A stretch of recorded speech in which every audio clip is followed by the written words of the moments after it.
Максим, что ты делаешь? Я вот строю замок из песка, а вот когда я вырасту, у меня будет дом переливаться всеми цветами.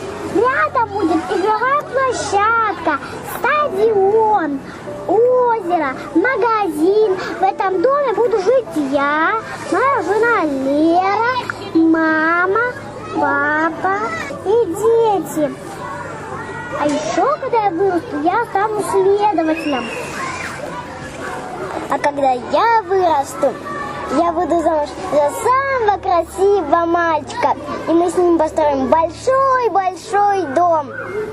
И беседку. У нас будет 2 детей, мальчик и девочка. Они будут ходить в этот детский сад.